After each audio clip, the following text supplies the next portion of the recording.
Welcome in, everybody. This is Jason Dutch with Dig on America. I'm here today, and it's a very happy day right now. I'm kind of an idiot here. Oh, there. Now you can hear me like a human being. This is Jason Dutch with Dig on America. A very big day for us here at the Dig on America Podcast Network. We are launching our new show with Lourin Hubbard called Last Call.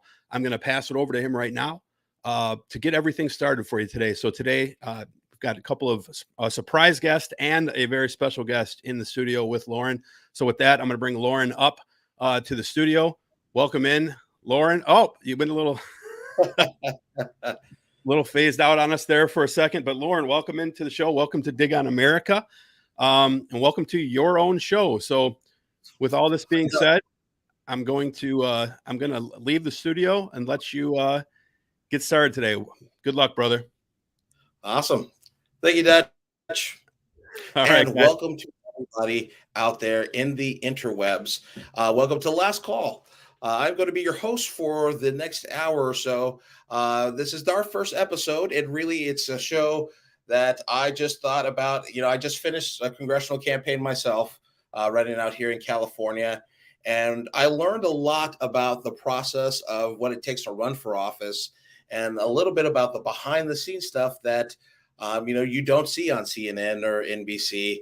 And I really, really am interested in talking with other candidates to get their take on just the state of our country and where we could be going and how we could really raise the politics of the country and the electorate at large. So in today's episode, we are going to be talking to Ellison, who is a congressional candidate out in Florida. And a little bit about me. I love Florida. It is actually the only state that I would live in besides the great state of California, despite its governor. I won't put that on Alan, but I used to live in Orlando, actually, which is, I think, about 3.5 hours south of Alan's district. And Florida is a special place. I have met many people when I lived there. I knew probably about 10% of them that actually were born and raised in Florida. So Florida is a state that's very representative of the country, where people come from all over. And I want to get Alan's take on that and the kind of uniqueness of the district that he's running in, talking a little bit about his transition from a Senate candidate to a congressional candidate. Is going to be the focus of today's episode. And to interview Alan with me, I'm going to be introducing my partner in crime with this, who is Brent Hennrich. Bring him into the stream here.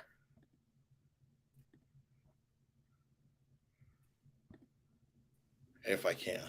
Okay. Now that we're done bouncing. It's just going to be a block party. Exactly. This is Last Call, by the way, because it's supposed to be a more relaxing hour. We're doing it on Sundays. I know myself, I've had a long weekend. And so this episode is brought to you by Johnny Walker Black, because that's the only Johnny Walker that this father of two can afford. Father of three. I'm sticking with Bud Light. Sorry. Well, Brent, why don't you go ahead and introduce yourself to those folks that may not know you. I know you, and I've known you for a while. So why don't you go ahead and introduce yourself? Yeah, I'm Brent Hennrich, former congressional candidate in Washington's 3rd congressional district, which is the southwestern portion of the state of Washington. I was candidate until late May, stepped out. Democracy matters. We have top 2 primaries. And so it's a little bit different here. It's similar to where you're from, definitely different than where Alan's from with partisan primaries. But yeah, I as well have seen the interesting inner workings of political campaigns that were nothing like I thought they were when I originally stepped in. So, yes. Yeah. And I'm really, I actually, when I was running for Congress, I actually modeled a lot of the stuff that I did after our big brother Alan, because I think Alan is one of these folks that, in every congressional cycle, there's like, we see stuff from politicians all the time. But I think with Alan's stuff is it reaches you on a level that this is another one of my homies, and he's talking to me, and he's going to keep it real with me. And he just has that raw, like that social media connection, that grassroots connection that I think a lot of the Democratic left would like to tap into, but for whatever reason, using the traditional media, they're just not able to. So without further ado, let's go ahead and bring in Alan, who's running in Florida's 23rd congressional district. Alan, welcome to the show. Thank you for having me. How are you gentlemen today, Lourin and Brent? Can't complain. I will be a lot better once this is scotch down into my belly. I'm on that Gatorade tip, so. Oh, there you go. I should be, hydration. Hydration equals duration. But after the kind of the week we had, and we're going to get into it a little bit, talk about stuff that's happened in this week in politics in America. But Alan, why don't you go ahead and introduce yourself to everybody and what you're running for. Okay. Well, hello everybody. My name is Alan Ellison, running for the United States Congress to represent Florida's 23rd congressional district. I am the former U.S. senatorial candidate. I ran for U.S. Senate for a year and 6 months prior to running for this current seat that I'm looking to have. Actually, it's Ted Deutsch's seat. He's retiring this year, so it's an open primary. We have about 15 candidates in this race, 6 Democrats, and I'm just looking to let the people know that I'm the candidate to represent their interests the best. Awesome. I think you are the candidate that is probably best equipped to do that out of the ones that I've seen. And I know you are running, you said, against 6. I know in conversations that Brent and I have had, we've looked up a couple.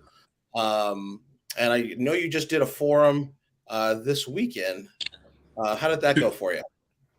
Yeah, we had 2 forums, actually. We had one with the sororities. We had one with the LGBTQIA community. They went very well.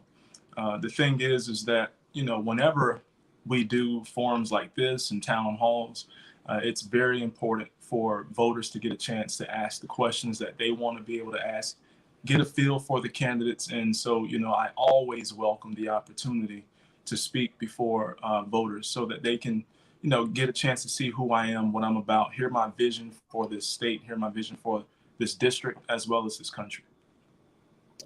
No, Alan, I'm gonna jump in here. You have an interesting story from your last race before your Senate race. How many days were you on the ballot as a write-in candidate, and what percentage of the vote did you get? Oh, so talking about 2018 special election in Florida. So I ran for Congress in 2018. Wasn't really looking to run in 2018. I was just trying to start my business, which I'm a cosmetologist. So I was getting ready to start my business, and the Democratic nominee passed away literally 30 days before the general election. So the Democrats scrambled to try and put together a special election. So people asked me to put my name in the hat, so I did. Won the special election with 52% of the vote against 3 other contenders. And that left about 28 days to face a 3-term state senator in the state's largest congressional district. It's 10 counties in the district. And it was the most red district in the entire state. And so without my name on the ballot, because the ballots were already printed, we were able to secure 117,000 votes in 28 days.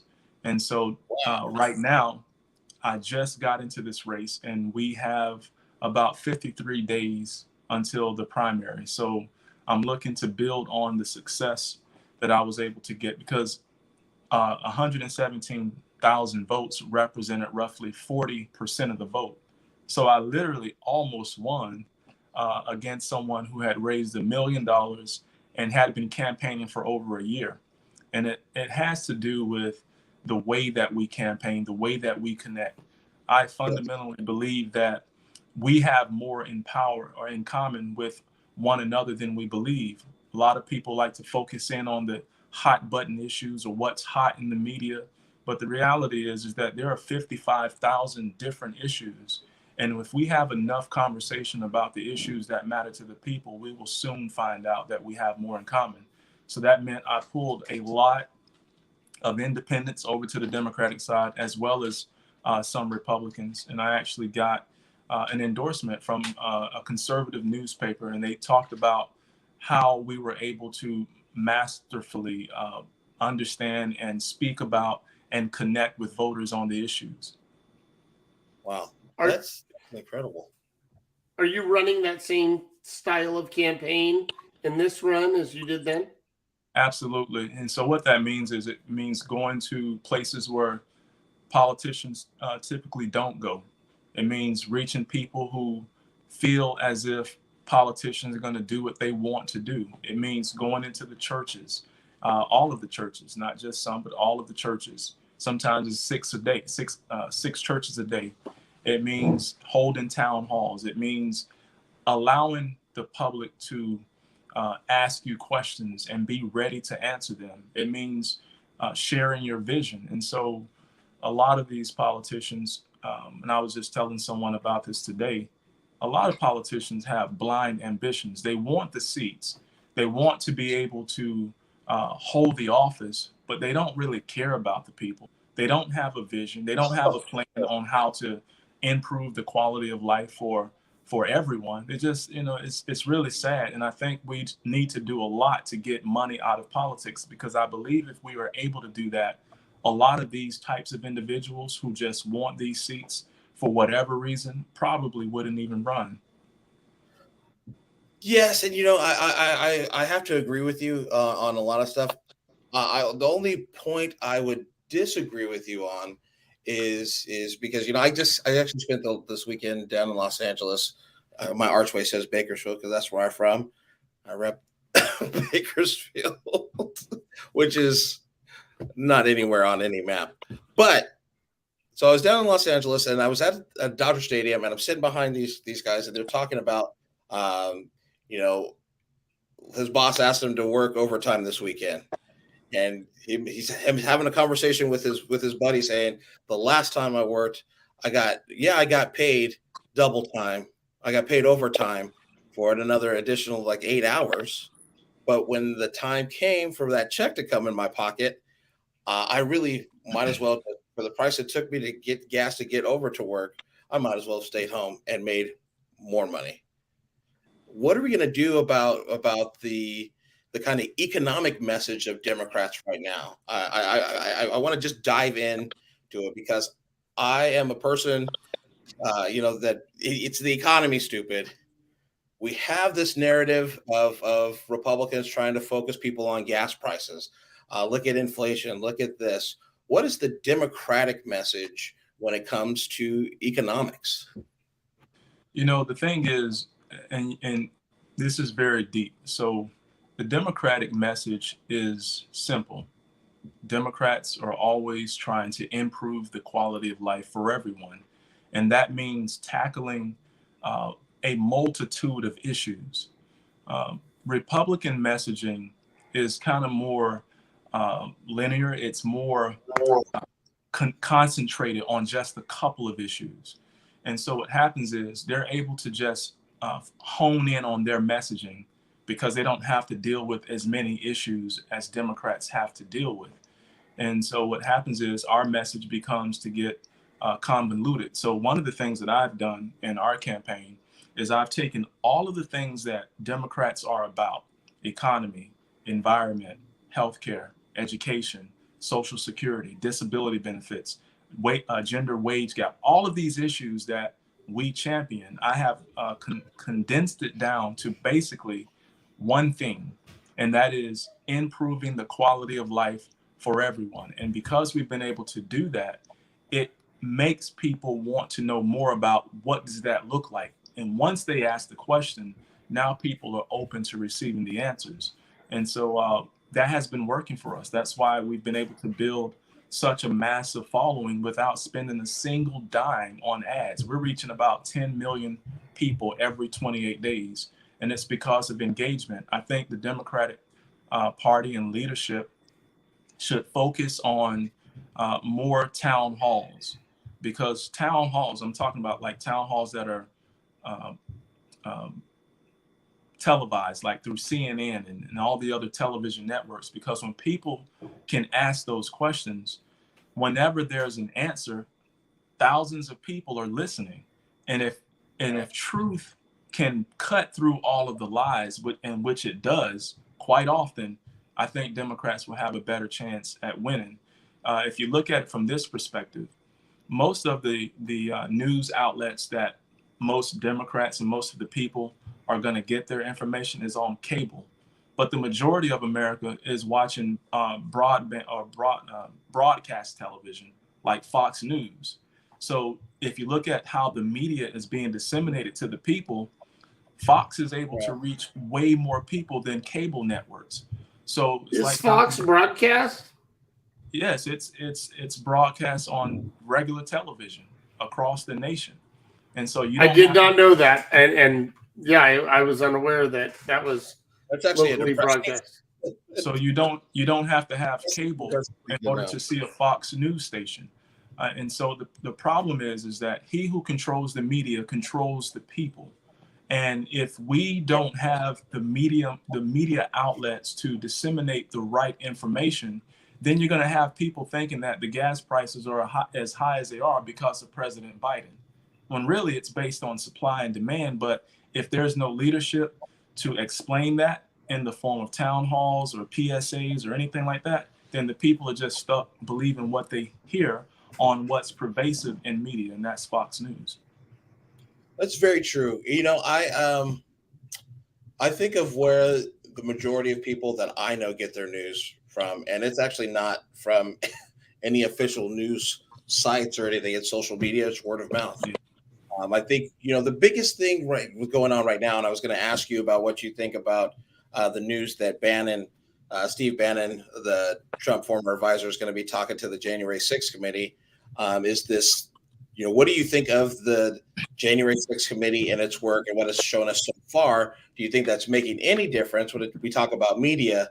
You know, virtually every news network was covering the first January 6th committee hearing, except for Fox News. And they kind of got, you know, spanked into showing it. Do you think because they're airing it now, do you think it's making any difference? Do you think people are learning more than they knew previously? Do you think it's having any push whatsoever to the people that think, you know, January 6th was just another day, that it's it's the past and we have to move forward? What is your take to that? Well, thank you for the question. You know, I believe that it is making a difference. Unfortunately, here in Florida, we are seeing that Republicans are outpacing Democrats when it comes to registering more voters. I was hoping that, at least here in Florida, that Republicans would see that because of the damaging testimony that's taken place in the January 6 hearings, that people would begin to see that that it was all a lie. It was all a big lie. And we have not seen the numbers slow down as far as people registering as Republicans, because there are other issues that are stimulating Republicans to go out and get registered to vote. And I'll just put it in perspective like this. This time last year, Florida had 97,000 more registered Democrats over Republicans in terms of the voter rolls. But what is taking place is this year, as of just a few days ago, the Republicans now have 175,000 more registered voters than Democrats. And so I figure, you know, there are several stimulants that's causing this to take place. One is critical race theory, the thing that Governor DeSantis. Another stimulant is the fact that, you know, a lot of people don't want to wear a mask, and they feel that the mask mandates were a violation of their freedom. A lot of people feel but how like do you DeSantis is doing. Say it again. talk to those people that are like, this is, in the face of, like, we were just talking about critical race theory and like people just wanting equal rights. They're putting, it's like, to me, like, I wouldn't force you to take a vaccine or anything, but like you equating having to wear a mask to someone living through a black person living through the civil rights era, or what's happening with our LGBTQ community as being on the same level, and they're not. And I just like at a certain point, I think that we're just not going to reach a certain segment of the population there, and so I admire you for reaching out and doing that, but do you think that's really making a difference? On a overall, it probably is not, but like on a micro level, I make a difference every single day, but I'm only one person and my microphone is only so big. So for example, when people come into my business, they're not always in the same political, atmosphere as me. Sometimes they're like on the way other side. But what I found out is that a lot of people are operating with limited information about how government work, how the economy work, and what needs to take place is simply education. So whenever anyone that has that type of an opinion sits into my chair in my salon and we begin to talk, the thing that I understand is that the facts will always outweigh the opinions. You just have to be able to reach a person where they are, because oftentimes people are not Republicans simply because of policy ideology. Sometimes they're Republicans simply because their parents were Republicans. I was with Governor Charlie Crist today, and he was talking about he was a Republican because that's what his parents were. But he's a Democrat now. But, people are in one party because of underlying issues. It might be implicit bias. I think a lot of people that supported Trump were on board with him because they had implicit bias when he was talking about things like the Mexicans are going to pay for this border wall. The Mexicans are coming over here. They're murderers, they're rapists, they're thieves. And he was using all of this divisive language that people jump right onto. And so for a lot of people, it was the implicit bias. And I would go as far as to say the racism that was in their hearts. They needed a political cover for the racism that existed in their hearts. And so for people like that, it's very difficult to bring them over to the other side. But, I believe that it can be done because I've seen it so many times, on the campaign trail or even in my place of business. But, it starts with everyone re-examining the rhetoric that's coming out of our mouths and find ways to creatively connect with people where they are and be able to, look at policy from a humanistic standpoint. And I think we would make a huge breakthrough in pulling people more to the center on, some of these issues. Yeah. Can I jump in here? I was gonna say, I want to bring in Brent. We talked about that messaging from the Democratic Party at large. And like you said, you're one man, you got one campaign. So I wanted to bring in Brent to kind of talk a little bit about ways to, as a person, candidate who's ran for office, what do you think about what the party should be doing to uplift candidates like Alan who are running and who have connected with folks really on a personal level, and just helping? How do we win elections across this country? And okay, I want to go there, but I want to give Alan 30 seconds to say, just on the topic you brought up, education.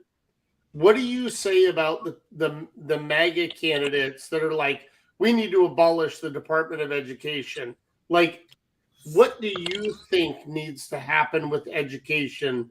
Totally consolidated, not concise, not, whatever, but like, Like, what do we need to do at the federal level with education? We need to pump more resources into education across the country, because a lot of what we're dealing with is simply ignorance.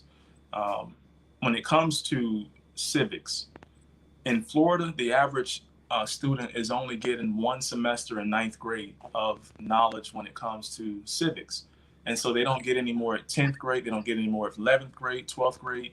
And the only way they're going to get it in college is if they're going for a particular degree where they have to get American government.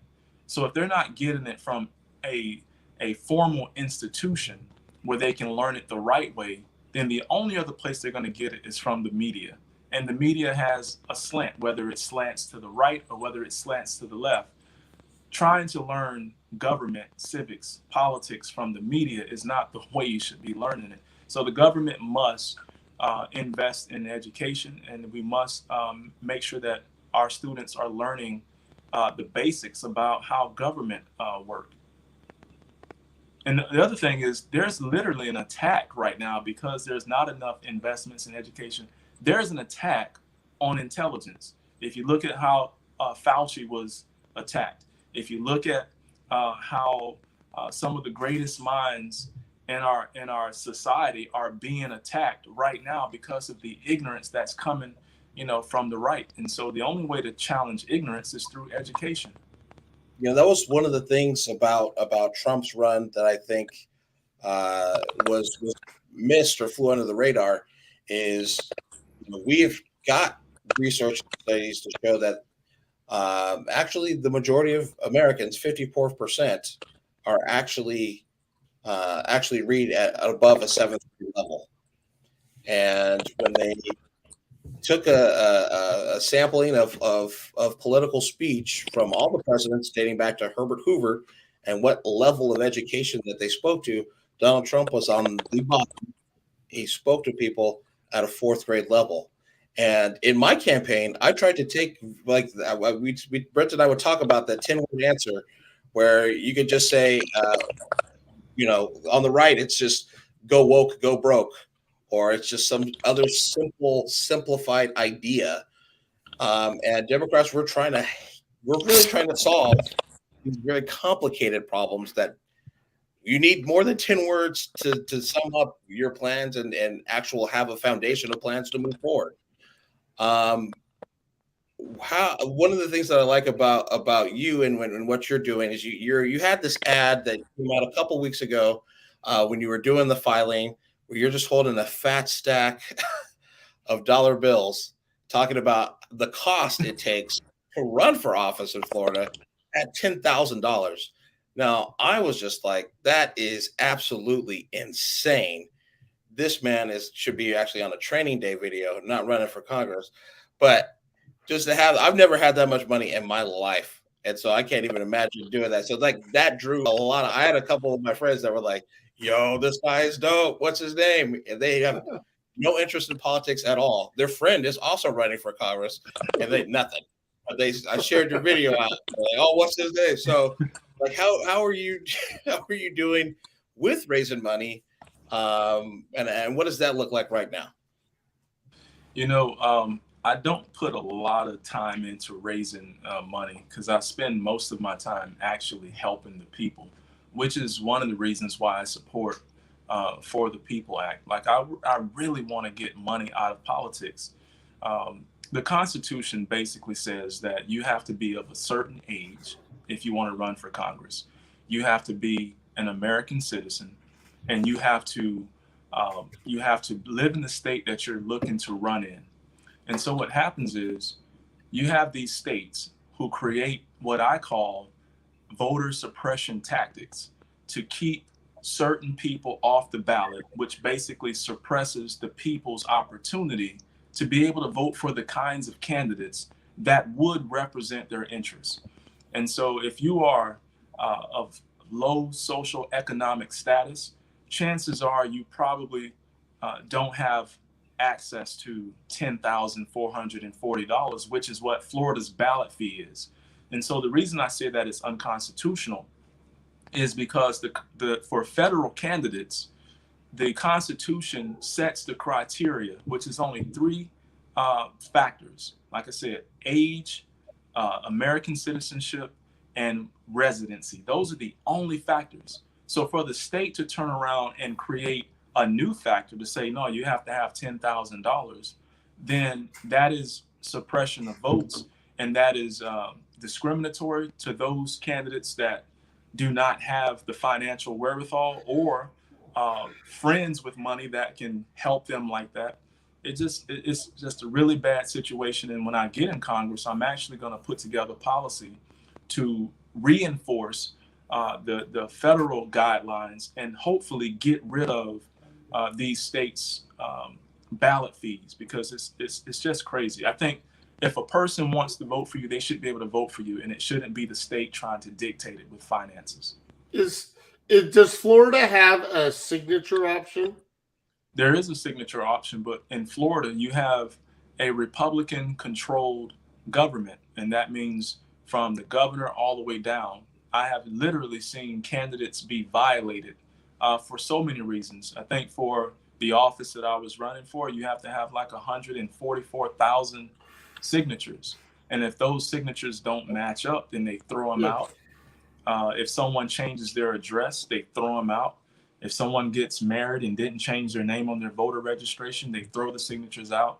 And if you are a Democrat and the person that's doing the qualifying is Republican, it creates a scrupulous situation where you could be violated and not end up qualified. And the state should back out of the process when it comes to who's qualified, when for federal candidates, the Constitution is very clear on who's qualified already. Well, I find it amazing from talking to people in Alabama, you in Florida, people all over the country. My filing fee was $1,740. And I could have bypassed that filing fee with 1,740 signatures. And you're talking about 150,000 signatures and over $10,000. Like, yeah, I'm not sure I'm all the way. I am all the way with you on the meet the requirements, get your name on the ballot. Then I got into a race, and like you don't want, the competition part of it. Like, and I don't mean that negatively. I mean that as in, oh, I put in all this work and then somebody jumps in at the last minute. But it should be more open to more people. That is for sure. And there should never be a monetary hurdle for people to be able to run to represent others. I totally agree.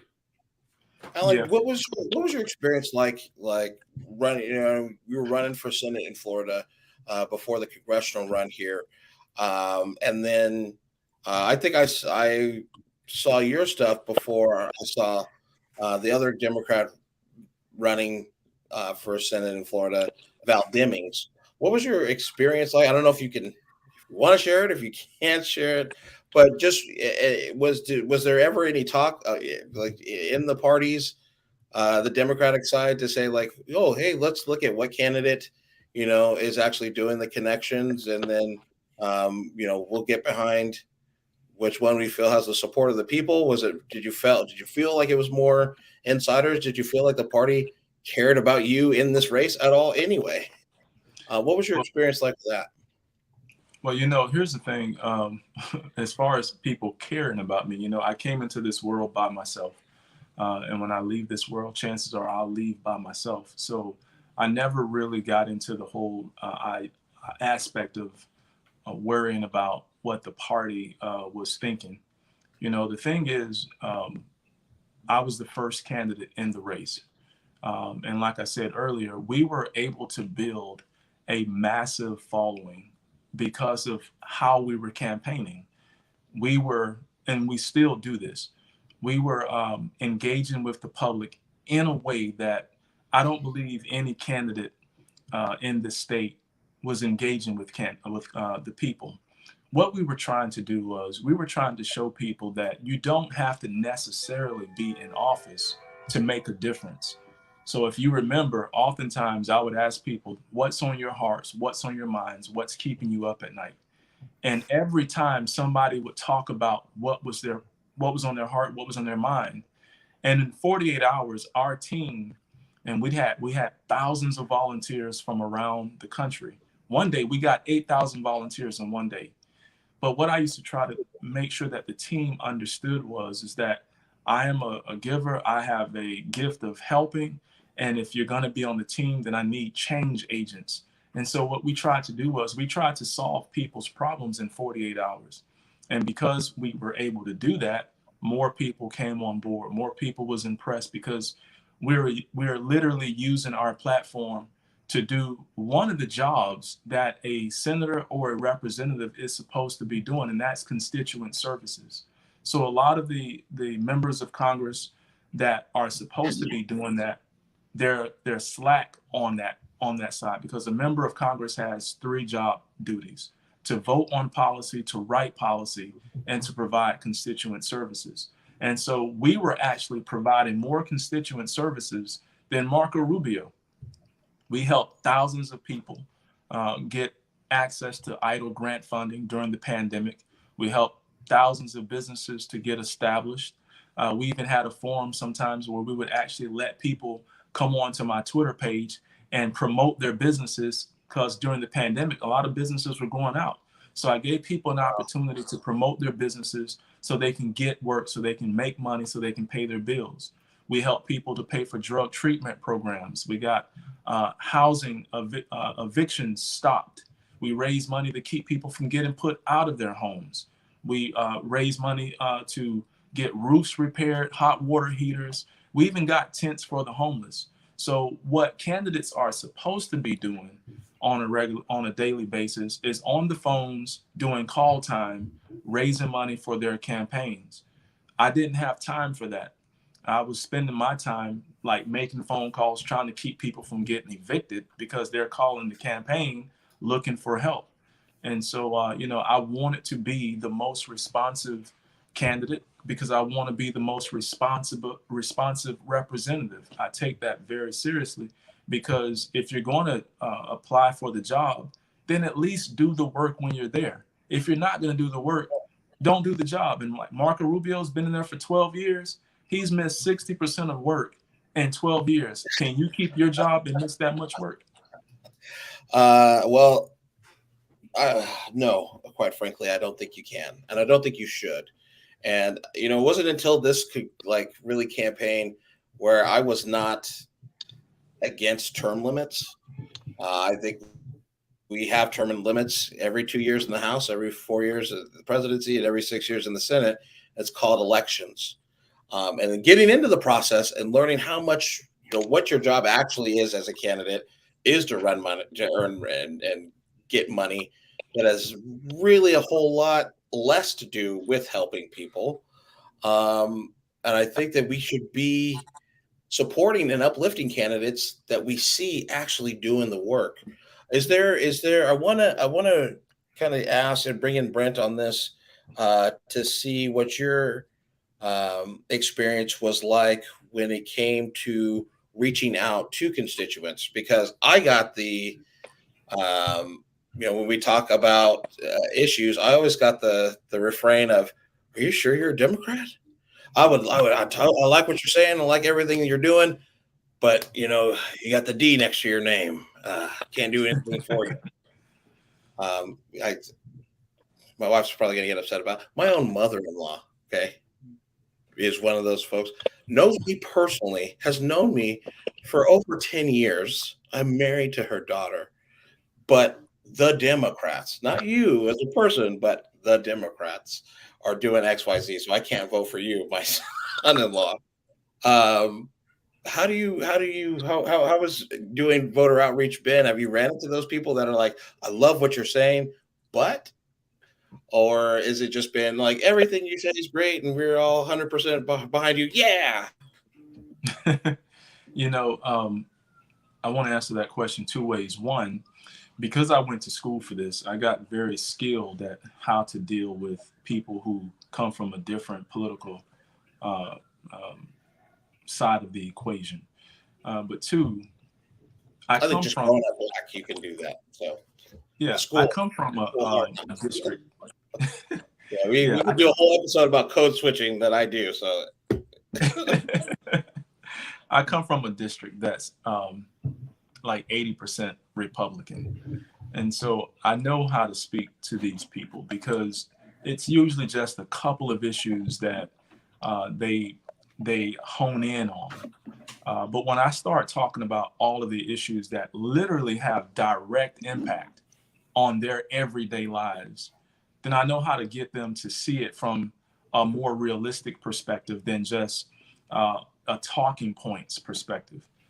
I will annihilate talking points because talking points is just something that people regurgitate that they hear, but they really can't go very deep into the subject matter. And if you can't do that and you're talking to a person like me, I'm probably going to confound you with a variety of different situations and policies to show you that we really do have more in common than not.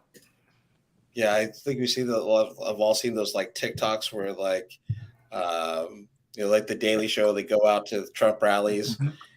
And they're just talking and have a conversation with people, and then take a person on a walk around the logic that they have. Like, gas prices are high because of Biden's doing this, and then what was gas like when Trump was president? Well, it was high, but it wasn't his fault.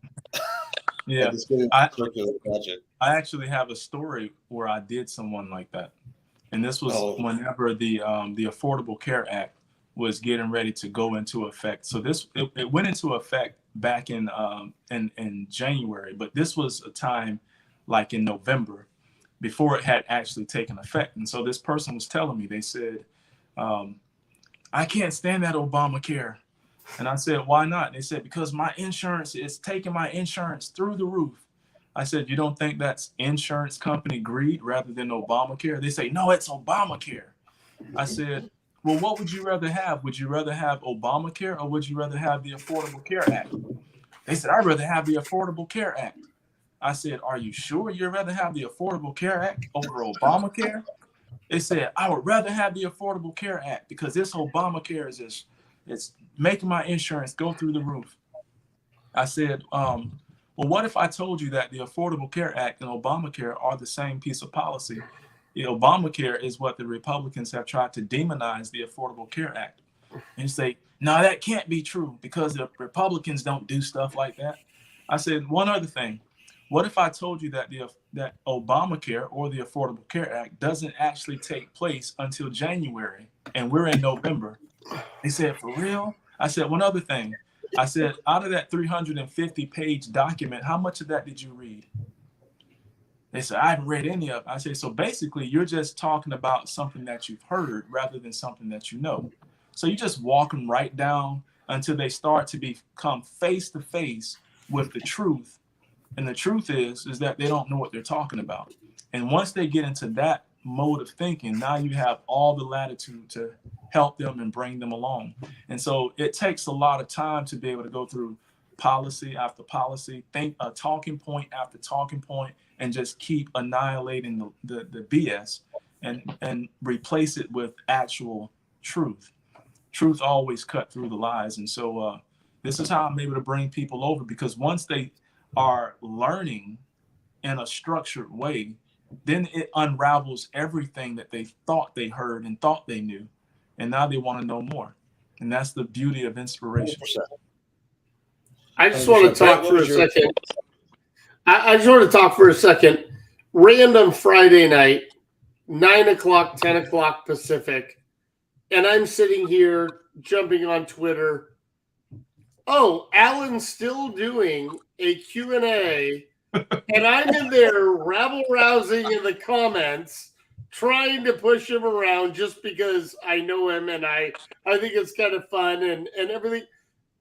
You're up at 1 a.m., 2 a.m. You're interacting with the constituents, whether they're in your district or across the country or across the globe. I have to just, you're doing so good with that. And are you seeing any return from it? Yeah, the return comes in many different ways. So, for example, in my senatorial race, doing that, the return is this. We got $181,000 off of just Twitter from those engagements. Okay. So that's the financial return. But the biggest return for me is being able to educate the public, because I know that the majority of people are not going to college for political science like I did. In fact, when I graduated from political science school, out of 3,000 graduates, I was the only political science major that graduated that year. So I know this is something that people have interest in, but they don't have like foundational knowledge in. So holding these types of engagements is a way to educate people across the country, because I believe fundamentally that a more educated voter will vote for better leaders. And if we can get better leaders, then we can have a stronger, more vibrant, and positive society. I think what we have right now is the result of people not understanding who to vote for, because they're not really engaged into policy in that way. I think if you understood how the policy implications and how policy directly or indirectly impacts each of our lives, then you would probably vote a little differently. But I'll tell you this, when I was in second grade, we had the little weekly readers, and I remember sitting there trying to figure out who should I vote for the president. And so I took my little weekly reader, which is a little newspaper. I took it to my teacher's desk and I asked the teacher, I said, who should I vote for? Because I don't know who to pick. The teacher looked at me and said, just vote for who looks the best. So I went back to my desk and I started looking at everything, like looking at their ties, their suits. And the person that I thought had the best tie and suit and shoes, that's who I picked as a second grader. But when I got into political science school, I found out that presidential elections are called beauty contests, because most people are not looking at policy stances. They're looking at the superficial stuff. Does he have charisma? Does he have a beautiful family? Is he the dominant figure on the stage? Is his tie clashing with the background? They're looking at all of those superficial things. But if we were to able to look at policy in the way that political sciences does across the country, people would probably vote differently. A lot of times people vote for presidents based on the actual job description of legislative members. Wow. I know for me, I mean, I don't want to bear down on it, but I watched a clip of someone, I think it was a senator, a state senator in Oklahoma, that was talking about their new abortion ban that they're putting in Oklahoma, and talking about him being so upset that there was a carve out for ectopic pregnancy, and was so disgruntled at that, and could not understand why that exemption was written into the Oklahoma law as a minimum. With the stuff that we're dealing with now in this country, Alan, I would be remiss if I didn't throw you a hard slider in this. What do you think about the Supreme Court and the decisions and the all the stuff that's going to stem from the decisions made during this last term? What would you tell your constituents? What would you be working on as the congressman representing Florida's 23rd when it comes to all these things that are now at the forefront of everybody's mind, where before it was like, oh, it'll never happen. It'll never happen. We won't have to put it into a law because it's in the Supreme Court. It's ruled twice. What would you do? What is your take on that if you were the elected official from the 23rd? First of all, let me just say that, I stand by women and them having the right to choose. I think that what the court did was un-American, and it didn't reflect where we are in our society. It doesn't reflect where we're going in our society. I think that if I was in Congress right now, I would be working on policy to codify Roe versus Wade. I think that I would be one of those voices talking about that it's time to expand the courts. In fact, right now the courts are only seeing about 240 plus cases a year. A lot of people don't know that. But I think if we had more justices, maybe like 13, we could actually not only see more cases and solve more of the nation's problems through the courts that way, but also it would be more balanced. I think what we saw when the previous president was in office was the Republicans getting their people into the courts, and it didn't just take place at the Supreme Court level. It took place across the country, across the board, with the president choosing justices and choosing judges. This is a strategy that the Republicans are putting together. They're thinking way down the road. They're looking at how can they solidify power for years to come, while Democrats oftentimes are thinking about the right now and are oftentimes divided on just a lot of infighting, while the Republicans are constantly strategizing. I think that we need to get our stuff together as a party. And I think that we need to be working on policies that not only codify Roe versus Wade, but also reaffirm the idea that, you know, each of us are independent. Each of us deserve to have our civil rights and civil liberties protected, because if we're not careful, the Republicans, whether it be them taking control of the House this coming election or through the courts, are looking to reverse almost every progressive piece of legislation that we have been able to get in this country since the 50s. And that could mean going after same-sex marriage. It could mean going after interracial marriages. It could mean going after a lot of the rights and freedoms that Americans hold dear. Because at the end of the day, it's about the Republicans trying to take our society back to a place where it was good for some and not good for all. And I think the Democrats want to be able to move society forward so that it can be good for everyone and not just some. And that's the difference between the party's ideologies. And I think if I can get into Congress, I would definitely be a one more vote and a huge voice, because with that platform will come a huge megaphone to be able to disseminate information and knowledge and stimulate even more change agents to decide to run for office. At the state level in this state, there were 55 state house races that did not have a Democratic candidate in the race. And it's probably the same across the country. We have to stimulate our people. We have to inspire our people, and we have to mobilize them to get involved. I was actually building my website today, and one of the things I'm talking about is mobilizing people to take action. You know, we have to become political. We have to do what's necessary to keep them from taking this country back to a place where it was good for some and not for all. Yeah, and I want to bring in Brent on this because he has a very unique perspective, I think, on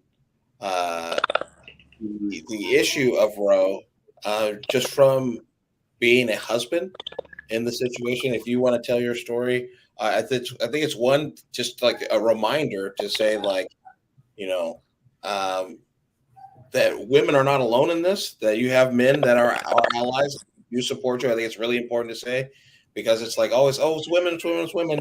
Yes, but you have the support. There's men that want to talk about this issue as well. And Brent, why don't you tell us your story and a little bit about, you know, what your take is on all this? Well, yeah, it's I'll do it as short as I can and skip over some stuff. At 15 weeks pregnant, my wife had a bleed, went to the emergency room, and got diagnosed placental abruption. We went through a further 4.5, almost 5 weeks of perinatologist appointments, everything else, high resolution scans, everything. And at 20 weeks, my wife went into labor. We went to the hospital. They gave her an epidural because she was in full-fledged labor, and everything stopped. And at that moment, the world stopped. Like, okay, we can all breathe. We can figure out what's going on. And 5 minutes later, she had a massive bleed. They were hanging blood, and the doctor looked at me and said, "We can't put blood in as fast as she's losing it. She's already down. So you have a choice to make. You have one choice. You can pray and watch them both die, or we can induce, and you'll be able to hold your daughter, but your wife will live." I said, "We'll induce labor." It went just about that fast. And I believe the term I used was push the Pitocin. And, since then, I've always been very pro-choice and everything, but I've become louder about it. But in the last year, these attacks, and I'm like, these people don't know what they're actually attacking. They're attacking this thing that's out there. But I would be a single dad with just my 11-year-old now. And yes, maybe I wouldn't be single at this point. I don't know. But I know my 7-year-old and my 3-year-old wouldn't be here because their mom wouldn't be here. And so maybe other humans, I don't know. But to say that I didn't have a right or my wife didn't have a right to live, I'm like, no. And then people, I've gotten in fights on Twitter with people calling me a liar and this and that. My wife did not have enough time in order for the doctor to call up to the hospital administrator, for the administrator to call the legal team, for the legal team to say, yes, no, that sounds about right, for the administrator to send it down to the doctor. We were in seconds and minutes territory. And right now we're already hearing stories out of states that are restricting where doctors are saying, I can't do this until a lawyer says I can do it, and that they'll be by my side in court if I get in trouble. This is a massive problem. Very much massive problem.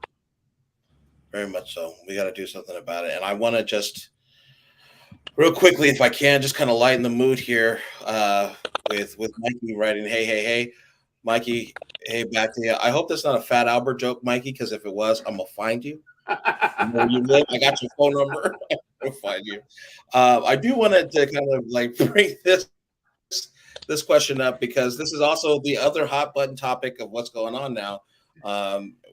And so this question comes from the Manic Stream Girl. To Alan, what are your thoughts on the mass incarceration problem we have in this country? I think that's everyone, if you're not well aware, the United States incarcerates more people per capita than any other country in the world. We're number one. What is your answer to that, Alan? Yeah, we have to have criminal justice reform.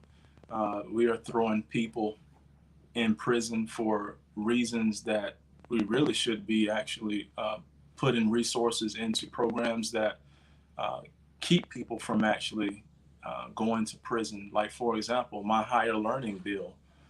Right now, we have so many people that are going to prison and doing jail time for cannabis offenses. Like, this should not even be an offense to start with. I think that if we were to decriminalize cannabis use, we could get a lot of our brothers and sisters out of these prisons. Not only that, we could legalize it, tax the sale of it, and then use $135 billion of the revenues from those sales to finance up to 4 years of college education. And so that's a perfect scenario where we can actually invest in programs that strengthen our communities rather than investing in prisons where people are literally being thrown into them for someone to profit from them. I don't know if you heard of the Kids for Cash scandal, where the judge was literally being paid by a for-profit prison to throw black teens into the prisons. I think he was making something like $2 million a year from the private prisons. So I don't believe in mass incarceration. I think we need to have criminal justice reform, and I think we need to do away with for-profit prisons, because as long as these for-profit prisons exist, they will continue to put money, a lot of money, into the hands and into the campaign coffers of our legislative members as well as our judges, because the prisons make their money whenever you have bodies in cells. And so if they're making thousands of dollars a day per prisoner, then it's good business for those who not only own the prisons, but for those individuals that own stock in those prisons. And there are a lot of legislators who own stock in some of those prisons. So I want to, one, make sure that legislative members cannot own stock in the very entities that should be not only governing our society, but also are regulated under Congress, as well as be able to, make sure that these people are not donating to the campaigns of these legislative members. I mean, the whole system is rigged for those. How can you not say that? I don't understand how people don't get that. It's policy and it's legislation. People don't study this, but that's why you have these conversations like this, because people are listening. And when they hear it, they're like, "Wow, I didn't know that," and it gives them something to research. I really wish that we would have this conversation. Just a story. Before my trip to LA this weekend, I actually left my pair of Jordans at a friend's house, and he lives out in a very well-off neighborhood, and he was just going to leave my shoes just outside on his front porch.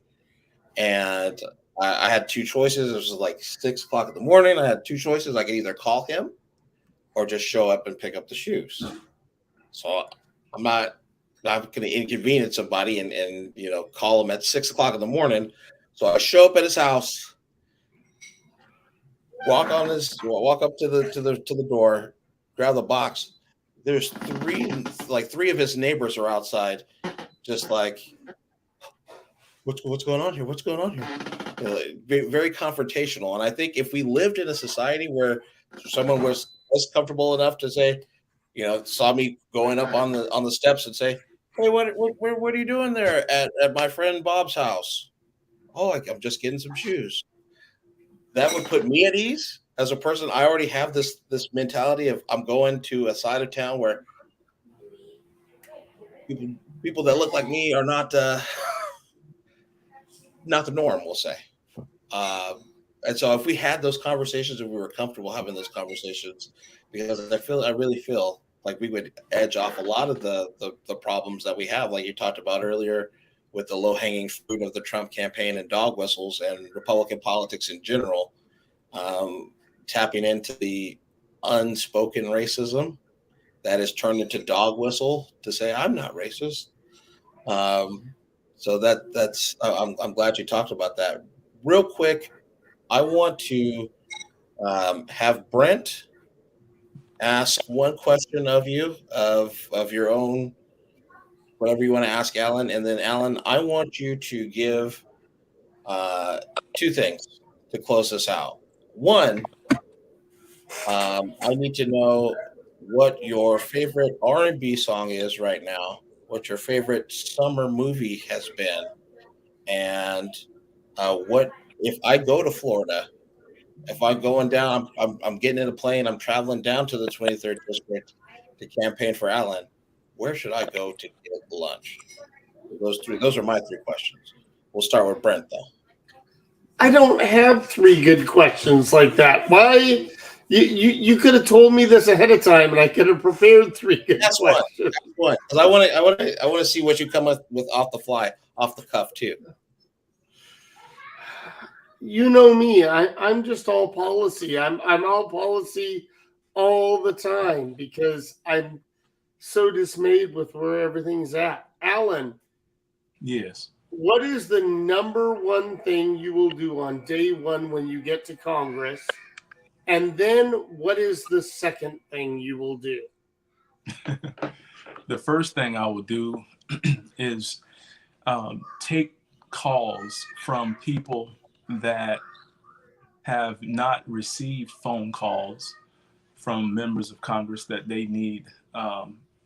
Because what I found is that there are a lot of people that are in need. People send emails, people make phone calls, people send letters, and they get ignored. So the first thing that I think I would do is I would be very responsive to make sure that we can get as many of those issues taken care of. The second thing that I would do is that I would start submitting a lot of my bills because I don't want to be one of those members of Congress who've been there for 5 to 12 years and literally have not written a single bill. So those bills that I want to submit would be my bill to curb the rate of veteran suicide, the bill to close the gender pay gap, and I have a bill that's actually going to finance up to 4 years of college education while at the same time legalizing cannabis across the country. So I have those 3 bills ready to go that I want to submit. So that would be the second action. Oh, You yeah. got me because I was just in the dispensary yesterday, and it was the first time I've ever been in one. So we are actually in the city of Fresno here in California, where we have legal cannabis. The city of Fresno County, is getting its first legal dispensary here, and I think it opens tomorrow. But we are behind the rest of the state in terms of really seeing the benefit and the revenue that is brought into everywhere else in California that's happened. So I had a chance to go into one in LA yesterday just to see what this is all about. And I actually felt safer there in LA at the dispensary than I did just walking around the rest of Los Angeles. But so, Alan, what are you listening to for music jams right now? When you're on the campaign trail, you're walking, you're handing out literature. What's in the earphones? Leave the Door Open by Silk Sonic. Oh, okay. Leave the door open. I see it. Heard them now. You know what? Hey, man, I'm actually a really big Anderson .Paak fan as a drummer. Oh, yeah? You played the drums? Yeah, oh, yeah. And so, like, do you really? Yeah. Well, you know, if this doesn't work out, we'll have Brent play bass and we'll just make a band. Oh, God. Me? I'm like 7 beat. You don't want me playing the bass. They'll be saying the boys are back in town. Is there anything you're watching? I just actually saw Thor: Love and Thunder, and I thought it was awesome. But I'm a big MCU fan. I like those. I saw Morbius. I like that. Really? Yeah. So he's a very charitable man when it comes to movies, too, ladies and gentlemen. Yes. Oh, what? You have an Obama impersonation? Did I see that? Who said that? I got Bill Clinton one, but it's not. There it is, right on screen. Alan needs to do an Obama impersonation. Let's be clear. The Donald, he's an idiot. That was spot on. If this doesn't work out, you need to host a White House correspondent. Okay, last question, because as we've already gone over, I'm a hungry man. So if I'm in Florida, I'm in your district, and I don't want you to like isolate yourself, or I don't know what the food scene is like in Florida. Where's your go-to spot when you got family, friends coming in for travel? Where do you take them to dinner? To any hole in the wall. I thought he was going to say Arby's. No, I don't know how Arby's is like that. there's a few nice places in the area. That's one thing about the area. There's so many places to eat. I don't want to, make one person feel, some kind of way because I said another. I know a lot of the business owners and yeah. So, but all of the places are good. Okay, one genre of food. Would you go with Cuban because it's Florida? Would you go with barbecue? Would you go what if you won't name a restaurant? Will you give a style? All food is. I would say Caribbean food. Okay. Yeah. Oh. Yeah. Like, you got the Haitians, you got the Dominican food, you have the Jamaican food. Like, it's all good. I like the Caribbean. Yeah.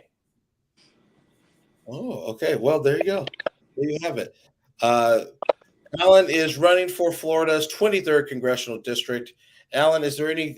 You got 2 minutes. You're doing your big election closeout speech. We've got 53 days. You said until election day. 53 days. I feel like that's really late in the summer, because then you're basically straight to November, right? Well, I'll tell you the thing. Not only do we have a late primary, but we had a late start campaigning because we were in the courts with redistricting. DeSantis redistricted the state, and he got rid of the only 2 Black congressional districts that we had. And usually that was not by mistake.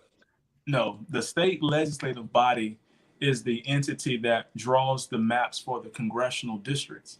But he vetoed every map that a Republican-dominated legislative body drew up, and he drew his own map. And so the courts deemed that it was unconstitutional, and then he turned around and sued or appealed, and then the appellate court judge sided with him, and it took us all the way up to just maybe like a month and a half ago where everything was settled. And so a lot of the candidates, they had to scramble and try to get into a race, try to get in where they can fit in. And here we are. So 53 days from now is Florida's primary elections. And I'm hoping that you all support me. My name's Alan Ellison, running for the United States Congress to represent Florida's 23rd congressional district. Our campaign is about improving the quality of life for everyone, not just some. It's not just a fancy, campaign theme. It is literally our way of life in this campaign. Our campaign is like a family. It's diverse, it's large, and we are change agents. We're actually making a difference right now so that when we get to office, we can continue to do that, but do it on a much broader level. And I champion so many issues. I probably champion more issues than most people in my race. And it's because I understand that our state is diverse. We have the most diverse state in the country. People come here from all walks of life. Florida's the fastest growing state in terms of population. And in probably 5 years, we will probably be the largest state in terms of population. So it's a very diverse state, which means that I have to be abreast of a variety of issues that impact so many people in so many different ways. We hold the most town halls because holding town halls give me insight into what's on your heart and what's on your mind. It's very important to me because if you don't know who I am, if you don't know what keeps me up at night, if you don't even care, then how am I going to represent your interests? So I ask those questions because I want to represent your interests. And if I'm going to write policy, I need to have an intimate understanding of how I can positively make your life better. And so this is why it's so important to me. So if you can, please follow me on all of my social media accounts. We're on every social media platform at Alan Ellison. You can find me on anyone like that, Alan Ellison. Consider making a contribution. Your contributions help us to reach further. The thing about campaigning is it's all about reaching people. And whatever you can bring to the table to help us to reach more people, then you're doing your part so that I can be in a position to help not only you, but the rest of the nation, this district, the state, because we need to be voting like our lives depend on it, because it really does. This is the most important election that we have ever seen. And I know politicians say that all the time, but as we can see with Roe versus Wade and a lot of these state laws that are literally taking voting rights away, I think there are 150 voting suppression laws across 43 states. And all of these states are trying to do their part to undo the rights and freedoms that we hold dear. This is the most important election. You can no longer sit on the sidelines. It's all hands on deck. Make sure you go to vote.org to register to vote. It only takes 30 seconds. It's a free tool. If you're already registered to vote, then find at least 10 other people to get registered to vote. Thank you so much. I've enjoyed my time with you, gentlemen. I appreciate you for hosting this platform and giving us an opportunity to disseminate and share information with so many people that are watching. I've enjoyed the comments, enjoyed the participants. Thank you all as well for engaging. I really do appreciate you. Hope to see you on Friday for our Fridays for Florida, as well as our Power Hour Town Hall on Twitter. And now we're doing the spaces. So if you want to join our spaces, love to hear from you over there as well. Thank you. Awesome. Well, thank you for coming on. Thank you for being a guest, Brent. I will see you next week. And everybody else, I will see you next week as well. This has been Last Call with Lourin. I hope you enjoyed listening to Alan talk about really his vision and the connection and the work that's actually being put in to not only winning an election, but to just connecting with people and improving the lives of people in his district and really across this country. And I can't thank him enough for not only running for office, but to coming on our show and talking about your vision. So thank you, sir. You can find Last Call here on Sunday evenings at 5:30. I hope to see you guys next week. This is Lourin, and I'm outie.